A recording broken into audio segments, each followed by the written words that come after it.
Olá pessoal, bem-vindos ao nosso giro semanal sobre o mercado financeiro. Semana em que o ambiente externo até ajudou, mas as preocupações internas acabaram limitando os ganhos, tanto na renda fixa quanto na renda variável. Já no início da semana, nós tivemos a visita do presidente Lula e do ministro da Fazenda Fernando Haddad à Argentina para a cúpula dos países da América Latina e do Caribe.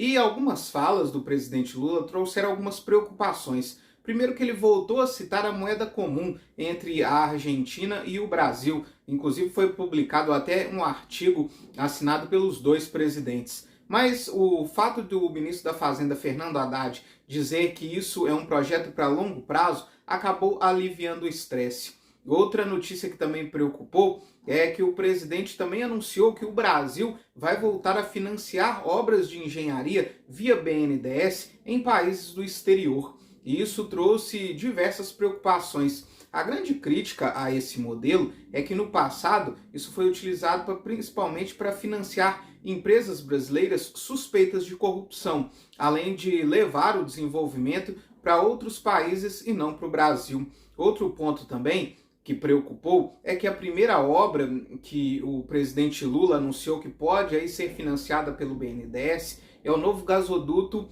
Néstor Kirchner, que está sendo construído aí pela Argentina para trazer o gás de xisto até o Rio Grande do Sul. Além da crítica pelo financiamento da obra em si, o fato de o gás de xisto ser um gás altamente poluente trouxe crítica dos especialistas.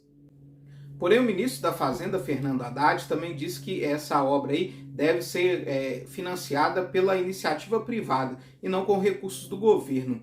Outro anúncio também que trouxe uma certa preocupação é a abertura de uma linha de crédito pelo Banco do Brasil para que exportadores brasileiros possam exportar para a Argentina. A grande dúvida fica quais seriam as garantias em relação a essa linha de crédito, já que a Argentina passa por uma crise econômica e cambial muito forte. Porém, a perspectiva de que o Banco Central norte-americano vai desacelerar a sua alta de juros e que o Banco Central europeu vai precisar manter a sua alta taxa de juros acabou desvalorizando o dólar, o que favoreceu o fluxo de capital estrangeiro para os países emergentes, o que acabou beneficiando o Brasil. A perspectiva também para a reabertura da economia da China, lembrando que a China essa semana passou a semana inteira fechada devido ao Ano Novo Lunar, a perspectiva dessa reabertura da economia chinesa também favoreceu as commodities e principalmente os países emergentes. Alguns anúncios da China aí de que o número de internações e mortes por Covid vem desacelerando, mesmo com a festa que está acontecendo lá ao longo de toda essa semana, trouxe uma perspectiva positiva para a economia do país asiático. Falando agora de alguns dados que foram divulgados no Brasil essa semana, nós tivemos a prévia da inflação oficial, o IPCA 15, que veio com uma alta de 0,55%, acima dos 0,52% esperado. Pesou principalmente aí na inflação os gastos com saúde e cuidados pessoais e alimentação e bebidas. Nós tivemos ainda um anúncio essa semana que vai impactar na inflação por parte da Petrobras, que anunciou um aumento de 7,5% no preço da gasolina, o que representa aí uma alta de 23 centavos no preço das refinarias. Nós tivemos ainda a divulgação do resultado das contas públicas do ano passado, que apresentou o superávit primário de 54,086 bilhões de reais. É a primeira vez que o Brasil apresenta superávit primário nos últimos 8 anos, quando só vinha apresentando déficit nas contas públicas. E o superávit veio ainda acima daquilo que era esperado. Porém, um fator que pesou negativamente na nossa bolsa na sexta-feira foi a aprovação pelo Conselho de Administração da Petrobras de Jean Paul Prats para presidente da petroleira. A ideia de que possa haver aí uma intervenção na política de preços da estatal acabou derrubando as ações da petroleira na nossa bolsa na sexta-feira. E devido ao peso que ela tem na nossa bolsa de valores, a queda foi bastante acentuada. Mas mesmo assim, o nosso Ibovespa encerra essa semana com uma leve alta de 0,25%. Favorecido pelo fluxo de capital estrangeiro ao longo dessa semana, o dólar fechou em forte queda de 1,86% e encerra essa semana cotado aos R$ 5,11.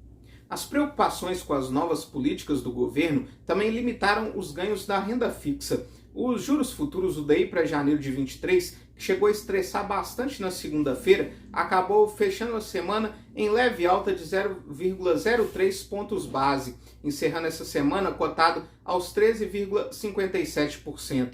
Já o IMA geral encerra essa semana com uma alta de 0,07 pontos percentuais. Enquanto isso, os pré-fixados subiram um pouco mais e encerra essa semana com uma alta de 0,15 pontos percentuais. Perspectiva de que o Banco Central norte-americano possa começar a desacelerar a sua alta taxa de juros fez com que as bolsas dos Estados Unidos fechassem em alta essa semana. O S&P 500 encerrou essa semana com uma alta de 2,32%, já a Nasdaq subiu 3,53% e o Dow Jones encerra essa semana com uma alta de 1,60%. Além disso, nós tivemos dois dados importantes nos Estados Unidos essa semana. O PIB do quarto trimestre veio com uma alta de 2,9%, acima dos 2,5% esperado. Por outro lado, o PCA, que é a inflação de consumo, veio com uma leve alta de 0,1%, encerrou o ano de 2022 com uma alta de 5%, dentro daquilo que era esperado. Lembrando que essa inflação de consumo é a que o Banco Central norte-americano usa para balizar a sua taxa básica de juros. Falando agora um pouco da Europa, nós tivemos a divulgação essa semana do PIB da Espanha, que veio acima do esperado, veio com uma alta de 0,2%, e também a perspectiva de que o PIB da Alemanha também possa vir com uma mesma alta de 0,2%, acima daquilo que era esperado e espantando um pouco a sensação de crise e de que a Europa já podia estar entrando em recessão. Porém, isso eleva a perspectiva de que o Banco Central da zona do euro vai precisar manter a sua alta na taxa de juros para poder conseguir conter a inflação.